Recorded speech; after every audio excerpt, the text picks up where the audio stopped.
واش عرفتي بانه ماشي ضروري تحل شركه اول مره الا بغيتي تستورد السلعه من برا؟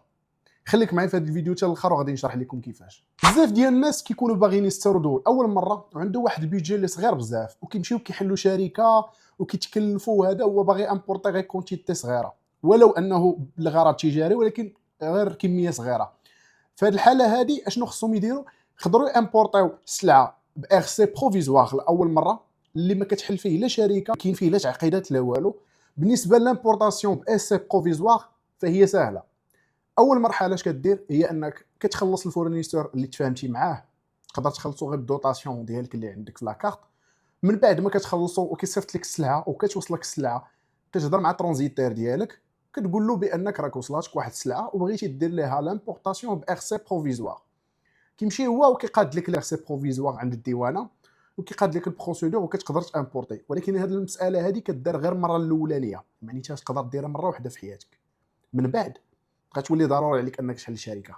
دابا غنهضر لكم على المراحل كيفاش تقدر تامبورتي هادشي من بعد ما ديجا درتي التجربه ديالك الاولى بلا شركه بلا والو. المرحله الاولى هي غتشوفوا شي كونطابل وغتحلوا شركه كتكلف ما بين 3000 4000 5000 درهم على حساب البلاصه فين بغيتو. بالنسبه للدوميسيلياسيون حتى هي راه خدامه، معنيتها ماشي ضروري ديروا كونطرا د باي من الاول باش تامبورتيو. من بعد ما تحلوا الشركه ديالكم كيخرج لي سي او وكيخرج لي ار سي وكيخرجوا لكم الاوراق ديال الشركه ديالكم كاملين واجدين، كديروا لانسكريبسيون عند بورتنيت، كديروا واحد الاشتراك كتخلصوا واحد الاشتراك. من بعد بورتنيت كتقيدكم في السيستم ديال بدر بلا ما تحتاجوا ديبلاصاو وتمشيو لعند الديوانه. من بعد ما كيتكمل هذا الاجراء هذا كامل تقنيا نتوما دابا راه تقدروا تامبورطيو. ولكن كاينه واحد المرحله اخرى اللي هي غير خصكم تمشيو عند شي ترانزيتير اللي يكون كيخدم في ذاك المجال اللي نتوما بغيتو تستوردوا. بحال دابا مثلا الا كنتو بغيتو تستوردوا الكترونيات خصكم تشوفوا شي ترانزيتير اللي هو متخصص في الالكترونيات باش انه يعرف كاع البروسيدور ويعاونكم وما ديروش بزاف ديال الاغلاط من الاول ديالكم.